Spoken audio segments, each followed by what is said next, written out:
बिस्मिल्लाहिर्रहमानिर्रहीम। अस्सलाम वालेकुम टू आइडिया स्टूडेंट्स। मैं आपका tutor Raza Latif from government post graduate college Samundri Faisalabad. Course title algebra and trigonometry, basic mathematics 1, course code MTH 321, lecture number 7 deliver करने जा रहा हूँ। आज के लेक्चर में हम लोग complex number chapter number 2 doctor Numan Khalid की बुक से परफॉर्म कर रहे हैं और आज के लेक्चर में हम लोग कम्प्लेक्स नंबर के चैप्टर को वाइंड अप कर देंगे, यानी कि जो इसकी रिमेनिंग एप्लीकेशंस हैं इनको कंप्लीट परफॉर्म करेंगे। और ये जो क्वेश्चंस होंगे क्वेश्चन नंबर 53 से 56 तक, यानी कि जो 8 क्वेश्चंस हैं, इनको हम लोग आज के लेक्चर में इंशाल्लाह वाइंड अप कर देंगे। और कोई भी कन्फ्यूजन हो तो आप लोग कमेंट बॉक्स में ज़रूर मेंशन कीजिएगा, इंशाल्लाह आपके क्वेश्चन का प्रॉपर गाइडलाइन दी जाएगी। और जो स्टूडेंट्स मेरे चैनल पे न्यू हैं, चैनल को लाइक कमेंट सब्सक्राइब करते जाएं और बेल आइकन को ज़रूर प्रेस कर दीजिएगा ताकि आने वाली अपडेटिंग वीडियो आप तक बआसानी पहुंच सके। क्वेश्चन नंबर 53 की स्टेटमेंट की तरफ चलते हैं आर स्टूडेंट्स। क्वेश्चन नंबर 53 है find the greatest and least value of z1 plus z2 whole modulus. आपको ये रिजल्ट वेरीफाइड करना होगा as a form greatest form and least form, यानी कि आपने इस कॉम्प्लेक्स नंबर जो मॉडुलस फॉर्म में है इसका ग्रेटेस्ट और लीस्ट फाइंड आउट करना होगा। इसको बकायदा फॉर्मुलाइजेशन में हम लोग देखेंगे। इसके लिए आपको गिवन क्या है, if z1 modulus is equal to 7 and z2 is equal to 3 plus 4 iota, यानी ये आपके पास मॉडुलस के बगैर है, यानी विदाउट मॉडुलस है। आपको इसका मॉडुलस खुद फाइंड आउट करना होगा। सॉल्यूशन की तरफ चलते हैं। Given that z1 modulus is equal to 7 और z2 जो है 3 प्लस 4 आयोटा है, इसका आप लोग z2 का मॉडुलस ले लें, तो इसलिए ये परफॉर्म मैंने किया हुआ है taking modulus on both side. तो जब आपने z2 पे मॉडुलस अप्लाई किया तो ये रियल पार्ट का स्केयर यानी 3 का स्केयर हो गया, प्लस फॉर्मूले का इमेजिनरी पार्ट का स्केयर करेंगे तो ये 4 का स्केयर हो जाएगा एंड इट्स स्केयर रूट। तो 3 का स्केयर 9 आ जाएगा, 4 का स्केयर 16 आ जाएगा। इन दोनों को ऐड किया 25 स्केयर रूट एंड 25 का स्केयर रूट 5 आ जाएगा। ठीक है, उसके बाद हम लोग फॉर्मूले की तरफ चलते हैं। Now as we know that greatest value of z1 plus z2 का जो मॉडुलस है वो इक्वल होता है z1 मॉडुलस प्लस z2 का मॉडुलस, यानी दोनों मॉडुलस सेपरेट आएंगे और प्लस की फॉर्म में आएंगे। ओके, तो ये बन गया 7। z1 मॉडुलस का जो आपके पास आंसर है वो 7 है और z2 मॉडुलस का आंसर अभी हमने फाइंड किया है ये 5 है। 7 प्लस 5 करेंगे तो ये आंसर 12 आ गया। ओके, उसके बाद हमने लीस्ट वैल्यू फाइंड करनी है z1 plus z2 of modulus के हवाले से। तो ये होता है फॉर्मूला z1 का मॉडुलस माइनस z2 का मॉडुलस और इसके गेट द होल मॉडुलस फिर से आता है। तो z1 का मॉडुलस जो है ये 7 के इक्वल है और ये minus as it is. z2 का मॉडुलस आपके पास 5 के इक्वल है और ये जो स्टार्ट पे और एंड पे ये मॉडुलस आपने इसको फिर से राइट कर देना है। फिर 7 माइनस 5 हल किया तो ये 2 आ गया और 2 का मॉडुलस आपको पता है कि 2 ही आएगा, क्योंकि मॉडुलस के अंदर अगर नेगेटिव वैल्यू होगी वो पॉजिटिव हो जाती है, अगर वो ऑलरेडी पॉजिटिव है तो उसने पॉजिटिव ही रहना है। ठीक है, मॉडुलस की वैल्यू ऑलवेज पॉजिटिव ही आती होती है। ओके, ये नेक्स्ट हमारे पास टॉपिक है आज के सिलेबस का। इस टॉपिक का नेम है De Moivre's theorem. Most important topic consider किया जाता है according to exams and also mid exams.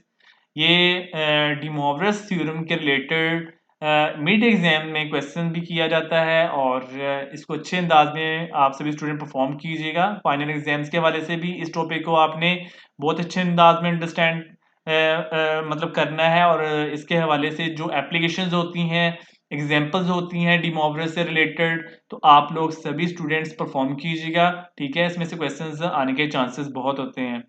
तो इसकी डेफिनेशन फर्स्ट ऑफ ऑल मैंने ये मेंशन की हुई है। अगर आपसे डेफिनेशन की बात करें तो ये जो मैंने इतनी डेफिनेशन लिखी हुई है तो आप लोग यही फॉर्मूला लिख दोगे, this is the definition of De Moivre's. Okay, तो डेफिनेशन क्या है, it is defined as cos theta plus iota sine of theta whole, इसकी पावर है n। ठीक है, यानी कि इस रिजल्ट की ट्रिग्नोमेट्रिक फॉर्म की होल की पावर n है। तो ये क्या करेगा, ये जो पावर होती है जितने भी ट्रिग्नोमेट्री होते हैं इनके एंगल्स जो होंगे, ठीक है, उनके ऊपर ये अटैक करेगा यानी यहाँ पर आपके पास है cos का एंगल थीटा है, साइन का एंगल थीटा है और इसकी पावर जो होल की है वो n है। तो पावर n जो होगी इनके एंगल्स के ऊपर अटैक करेगी, इनके साथ प्रोडक्ट मल्टीप्लाई हो जाएगी, तो ये आंसर आ जाएगा cos n theta plus iota sine n theta. Okay, यानी कि ये आपके पास कंप्लीट रिजल्ट इक्वल फॉर्म में होता है। और यहाँ पर n क्या है, for all n belongs to set of integer, मतलब कि z, ये फॉर ऑल का सिंबल होता है और इसको उर्दू में हम लोग तमाम के लिए रीड करते हैं, सबके लिए मतलब कि, ठीक है, यानी तमाम के लिए या सबके लिए। और n belongs to set of integer, इसका सिंबल होता है इंटीजर का z। नेक्स्ट इसकी एप्लीकेशंस हम डॉक्टर नुमान खालिद साहब की बुक से परफॉर्म करने लगे हैं। क्वेश्चन नंबर 54 की स्टेटमेंट है solve with the help of De Moivre's theorem. और ये हमारे पास क्वेश्चन है, ये क्वेश्चन आपकी बुक से परफॉर्म किया जा रहा है। अब इस क्वेश्चन को हम लोग प्रूव करने लगे हैं, मतलब फुलफिल करने लगे हैं, इसको परफॉर्म करने लगे हैं। तो ऐसा है कि ये cos 30 degree plus iota sign 30 degree, इसमें आपके पास एंगल 30 डिग्री आ रहा है, यहाँ पर भी एंगल देख सकते हैं 30 डिग्री आ रहा है और इसकी पावर आपके पास आ रही है 6। तो हम लोग कह सकते हैं इतने रिजल्ट पे डी मोवरेज अप्लाई हो रहा है, ठीक है। तो क्या होगा, ये जो पावर 6 है इस एंगल के साथ मल्टीप्लाई हो जाएगी, तो ये क्या होगा 6 मल्टीप्लाई 30 डिग्री, ये आ जाएगा 180 डिग्री। ऐसे ही 6 मल्टीप्लाई 30 डिग्री करेंगे तो ये आ जाएगा 180 डिग्री, ठीक है। ऐसे ही बाकी जगह पे भी डी मोवरेज हम अप्लाई करते जाएंगे। ये मैंने मेंशन किया हुआ है by using D Moivre's theorem.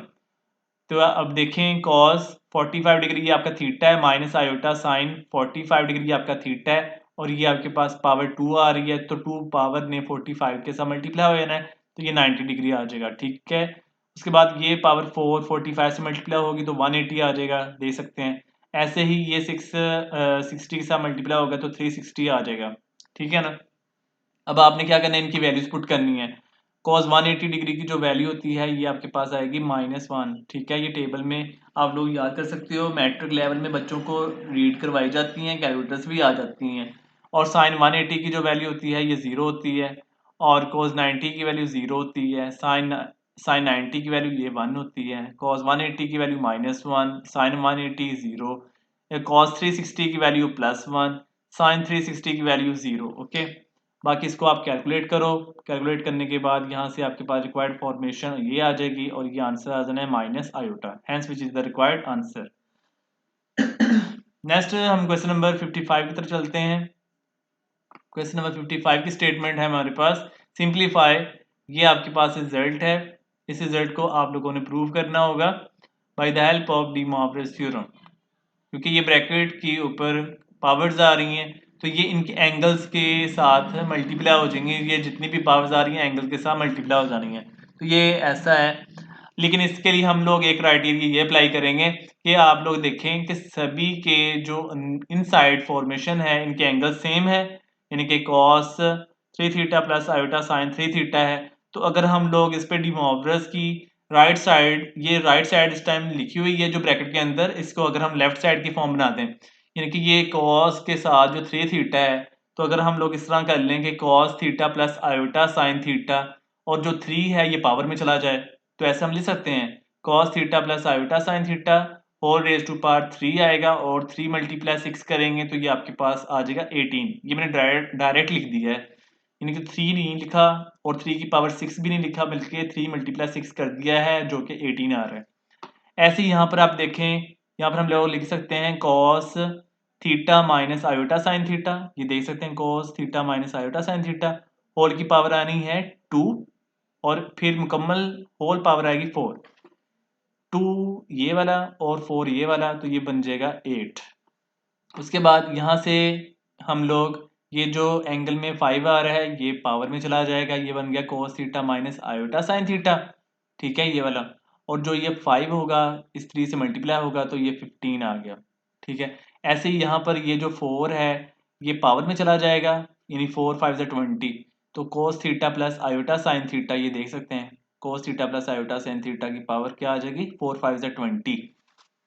उसके बाद हमने ये एक काम करना है कि ये जो रिजल्ट है ना cos theta plus iota sine theta 18, ये भी एज इट इज आ गया, ठीक है। और ये जो नेगेटिव फॉर्म है इसका जो नेगेटिव सेंटर वाला है इसको पॉजिटिव करना बहुत ज़रूरी है, ताकि आपको कोई इशू यानी कि कोई प्रॉब्लम ना बने कि ये नेगेटिव कैसे रिमूव करना होगा। ये जो नेगेटिव सेंटर वाला है ये पावर के साथ मल्टीप्लाई हो जाएगा, तो ये बन जाएगा cos theta plus iota sine theta, और ये जो माइनस होगा ये 8 के साथ मल्टीप्लाई होगा तो -8 आ जाएगा। ठीक है, ऐसे ही ये cos theta minus iota sine theta को पॉजिटिव करने के लिए सेंटर में प्लस कर लें, और ये नेगेटिव 15 के साथ मल्टीप्लाई होगा तो -15 हो गया, और ये आपका ऑलरेडी पॉजिटिव है, इसको कुछ भी नहीं करना, ये एज इट इज आ जाएगा। अब आप देखिएगा सभी के सभी यानी कि बट्टे के ऊपर और बट्टे के नीचे cos theta plus iota sine theta आ रहा है, इसको हम लोग ले लेंगे कॉमन और सभी पावर्स को कर लेंगे एडेड, यानी कि ये 18, ठीक है, और ये पावर -8, ठीक है, और -15 बटे से ऊपर जाकर +15 और +20 बटे से ऊपर जाकर -20। इसे हमने हल करना है, तो ये जो 18 है और +15 है इसको सोल्व किया 33 आ गया, -8 -20 को सोल्व किया तो -28 आ गया, 33 में से -28 सोल्व किया यानी कि 33 में से 28 यानी कि 28 माइनस किए तो 5 रह गया। तो cos theta plus iota sine theta की पावर जो 5 है इस पे हम लोग अब डी मॉर्गन थ्योरम अप्लाई करने लगे हैं। तो क्या होगा, ये जो पावर 5 है एंगल थीटा के साथ मल्टीप्लाई होगी, तो ये आ जाएगा cos 5 theta plus iota sine 5 theta, hence which is the required answer। Question number 56 की तरफ चलते हैं R D students. Question number 56 की स्टेटमेंट है, if z is equal cos theta plus iota sine theta then show that. हमने इसके लिए 2 results prove करने हैं। First of all number 1 z raise to power n plus 1 by z n is equal to cos n theta, और second part आपको ये prove करना होगा z raise to power n minus 1 by z raise to power n is equal to iota sine n theta. Solution की तरफ चलते हैं R D students. Solution इसका कुछ इस अंदाज में है, given that z is equal to cos theta plus iota sine theta, ये हमें गिवन है, ये आप दे सकते हैं। उसके बाद हमें इसकी पावर चाहिए, तो मैं यहाँ पे मेंशन कर दूंगा taking power n on both side. ये क्यों लिखा है, क्योंकि हमारे पास जी कॉम्प्लेक्स नंबर है, तो इनकी देखें यहाँ पर पावर्स आ रही हैं, तो पावर्स लाने के लिए फिर आपको इंट्रोड्यूस करना पड़ेगा, इसीलिए लिखा हुआ है taking power n on both side. तो ये कॉम्प्लेक्स नंबर के लिए हमने दोनों साइडों पर पावर्स n ले लेनी है। ये लेफ्ट साइड पे पावर n ले ली है, और ये जो राइट साइड है इनके ऊपर भी हमने पावर ले ली है, ठीक है। उसके बाद हमने ये जो राइट साइड है इस पे हम लोग देखें तो डी मॉर्गन थ्योरम अप्लाई हो रहा है, यानी कि डी मॉर्गन थ्योरम क्या कहता है, जो पावर होती है वो एंगल के साथ अटैक करेगी, यानी एंगल के साथ मल्टीप्लाई हो जाएगी, तो हम लोग फिर कह सकते हैं कि एन थीटा के साथ मल्टीप्लाई होगा, तो फिर ये बन जाएगा एन थीटा। तो आपके पास ये इस तरह की फॉर्मेशन बन जाएगी ना, यानी cos n theta plus iota sine n theta. ये हमारे पास z raise to power n की वैल्यू रिक्वायर हो गई है, मालूम हो गई है। उसके बाद हमने एक और चीज़ फाइंड करनी है, and also 1 over z raise to power n। इसके लिए लिखेंगे 1 ओवर z की वैल्यू है cos theta plus iota sine theta, और इसकी पावर आ गई n, ठीक है।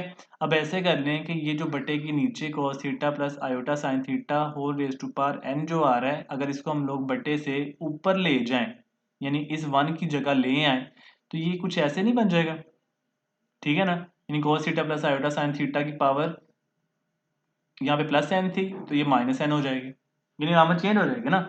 यानी कि आपने इस बटे से नीचे वाली रकम जो डिनोमिनेटर वाली रकम है इसको न्यूमिनेटर में बटे के ऊपर ले जाएं, तो ये पावर चेंज हो जाएगी, यानी कि प्लस n माइनस n में कन्वर्ट हो जाएगी। उसके बाद हम लोग यहाँ पर डी मॉर्गन थ्योरम अप्लाई कर देते हैं, ये माइनस n थीटा के साथ मल्टीप्लाई होगा तो cos minus n theta plus iota sign minus n theta से मल्टीप्लाई होगा माइनस n थीटा, ठीक है। उसके बाद आप जानते हैं कि कोस अपने ब्रैकेट में अगर कोई नेगेटिव इलामत आ जाए, माइनस की इलामत आ जाए, तो वो पॉजिटिव हो जाती है, तो ये आगे cos n थीटा। और सिर्फ कॉज और सीकेंट अपने ब्रैकेट में नेगेटिव को पॉजिटिव कर सकते हैं, लेकिन अगर इनके अलावा कोई और ट्रिग्नोमेट्रिक फॉर्मेशन आ जाए तो वो नेगेटिव बाहर आ जाएगा। जैसा कि ये साइन है, ये ब्रैकेट में जो नेगेटिव होगा ये पॉजिटिव नहीं कर सकता, ये नेगेटिव आपका इधर बाहर आ जाएगा, इस प्लस के साथ इस माइनस ने मल्टीप्लाई होना है तो ये माइनस आ जाएगा, ठीक है, यानी कि minus iota sine n theta. तो 1 बाई जी एन की कीमत आपके पास ये बन जाएगी। उसके बाद हम लोग फर्स्ट पार्ट लिखने लगे हैं, जो हमने मालूम करना है कि फर्स्ट पार्ट आपका है फर्स्ट पार्ट है 1 जी की power n plus 1/gn is equal, ये आपके पास जी एन की कीमत है ये वाली, ये जो आपको सर्कल आउट करके बता रहा हूँ, cos n theta plus iota sine n theta.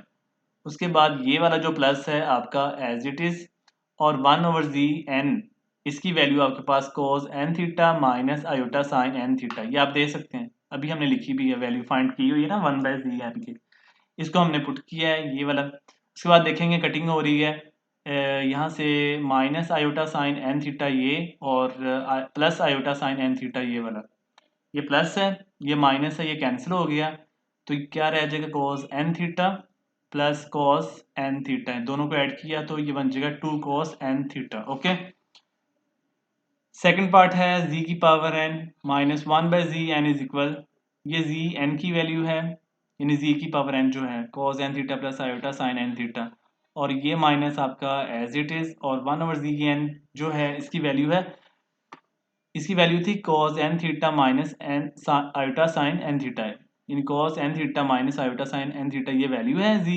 1/z की पावर n की, यानी कि इसकी मैं कह रहा हूँ वैल्यू है। ठीक है, और जब आप नेगेटिव को इस वैल्यू के साथ मल्टीप्लाई करोगे इस तरह की वैल्यू के साथ, तो ये ऐसे नहीं होगा, मैंने डायरेक्ट लिख दिया हुआ ये स्टेप, अलामा चेंज कर दिया, ये माइनस cos n थीटा हो गया और ये plus iota sine n theta हो गया। ये आपको मैं यहाँ से क्लियर कर देता हूँ, ये देखें 1/gn आपके पास है cos n theta minus iota sine n theta, अगर आप इसको नेगेटिव से मल्टीप्लाई करें तो ये आपका क्या हो जाएगा माइनस, और ये क्या हो जाएगा प्लस, देख लें ये लिखा हुआ है minus cos n theta plus iota sine n theta.